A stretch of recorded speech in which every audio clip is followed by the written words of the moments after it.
saya ingin memberitahukan informasi sedikit bagaimana kita self healing. Karena banyak banget kendala anak fitness itu cedera pada bahu depan, anterior deltoid, ya, anterior deltoid. Jadi kalau diginiin, mungkin teman-teman pernah mengalami ya, seperti saya juga. Jadi kalau diginiin sakit, tapi kalau yang nggak cedera, yang diginiin itu nggak sakit. Nah, di sini saya ingin memberitahukan bagaimana caranya kita self healing atau kita memperbaiki diri kita dari cedera sendiri tanpa bantuan dari fisioterapi dan lain-lain. Kebetulan di Sakti Studio Gym Yogyakarta ada guru yoga terkenal namanya Mas Hasan.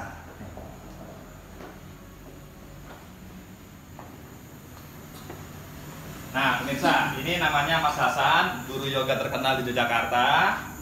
Halo guys. Nah, jadi mumpung ada Mas Hasan, saya ingin bertanya bagaimana sih self healing untuk memperbaiki kerusakan pada bahu depan atau anterior deltoid, karena nggak nyaman banget ketika kita melakukan front lateral raise atau lateral raise atau apa atau shoulder press itu rasa kayak Ada sesuatu yang nyangkut. yang jangkul itu Mas. Ada Jadi nggak gitu loh, nggak apa ya, apa kalau digini Mas itu sakit banget Mas. Iya, berarti ada yang semacam ada yang Ya, mengganjal. ada yang mengganjal lah begitu Mas. Nah itu ya biar supaya menghemat biaya.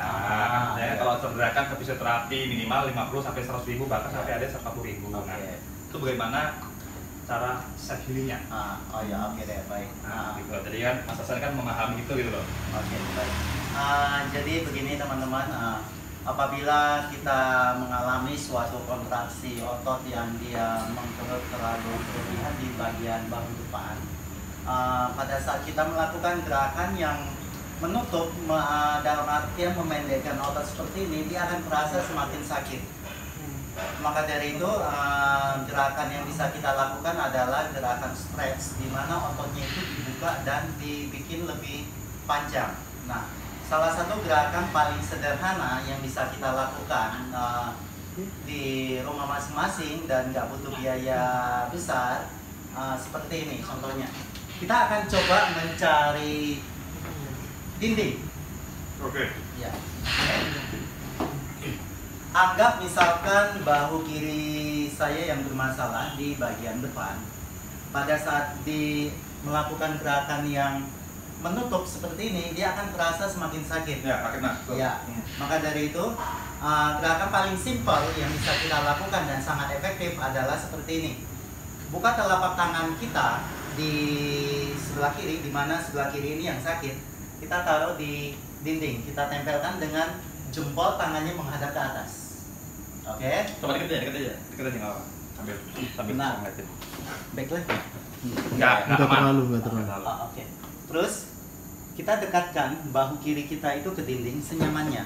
Jangan sampai terasa tidak nyaman, apalagi sampai kesakitan. Jangan. Oke? Berarti. Nah, letak bahu kalau misalkan nggak nyaman untuk sejajar dengan telapak tangan, boleh dibikin lebih bawah. Kalau di bawah lebih ringan. Lebih ringan. Nah, kalau di bawah kurang terasa, bisa di bawah lebih naik lagi. Dan ini lebih dalam, gerakannya lebih dalam.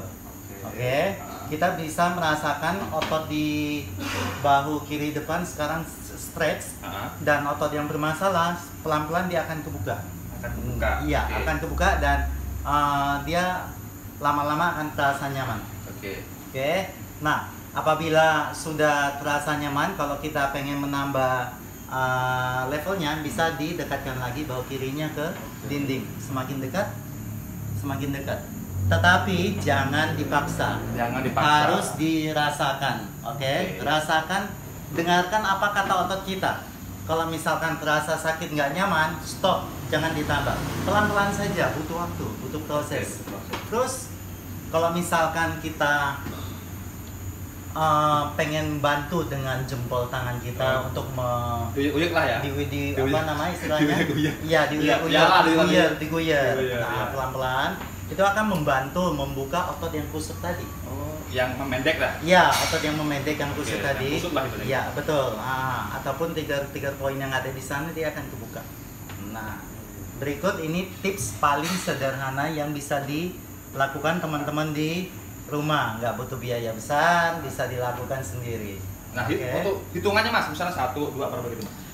Hitungan senyamannya saja, usahakan tidak lebih dari 5 menit untuk satu gerakan ini. Oh, tidak lebih dari 5 menit. Apabila tahan 5 menit, stop, sudah istirahat dulu.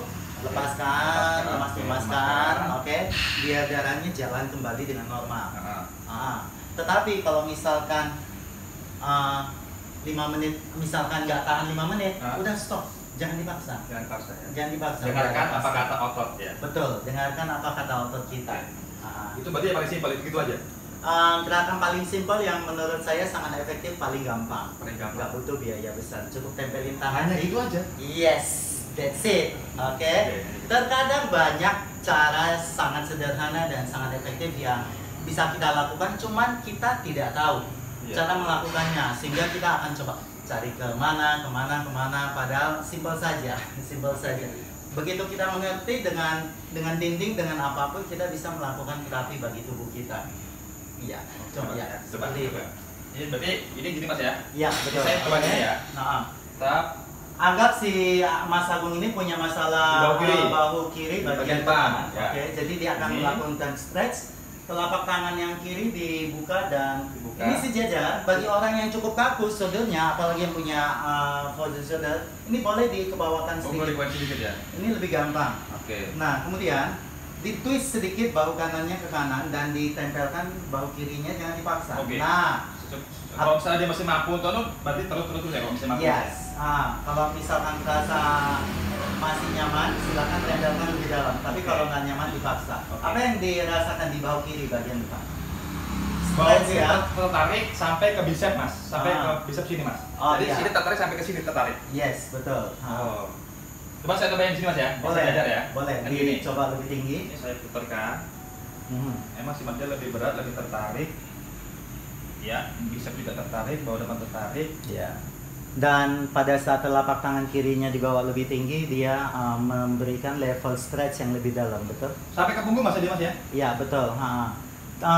Ada kontradiktifnya bagi orang yang punya masalah di bahu belakang. Pada saat kita melakukan gerakan yang seperti ini, yang ini kebuka, tapi yang belakang ini dia akan memendek. Nah, iya. Itu kalau misalkan orang yang punya masalah di bahu di depan, it's okay, lakukan gerakan yang tadi. Tapi ketika punya masalah di belakang juga, yang belakangnya akan memendek dan dia akan bermasalah. Maka dari itu, pastikan untuk melakukan terapi ini, pastikan didampingi orang yang berpengalaman. Mas, tapi ada nggak sih Mas?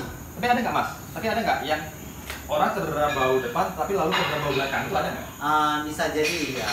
Jadi kebanyakan pengalaman aku nggak pernah Mas. Kalau misalnya cedera di bahu depan, juga bahu depan aja, bahu belakang nggak. Gitu ya. Untuk mengalami kejadian bahu depan atau belakang bisa aja, tapi jarang. Jarang ya. Jarang. Kalau misalkan kita kena depan, ya udah kita lakukan pelan aja, gerakan stretch untuk bahu depan. Berarti tetap didampingin. Iya. Tapi sebenarnya juga bisa dilakukan perlahan-lahan sendiri ya. Bisa. Tapi didampingi malah makin baik. Iya, betul. Kan gitu ya. Oke. Ilmu bermanfaat dari Mas Hasan, guru yoga di Yogyakarta. Nanti akan ada lagi ilmu-ilmu selanjutnya, mungkin cedera pada siku, pergelangan, apalagi lower back, paha atau lutut, gitu Mas ya? Iya. Nanti kalau ada waktu lagi ya. Siap. Thank you Mas Hasan, Ya, bahkan untuk yang cedera hati juga bisa. Cedera hati. Salam yoga. Salam yoga, salam Fitness Mania, sehat selalu. Sehat selalu. Amin.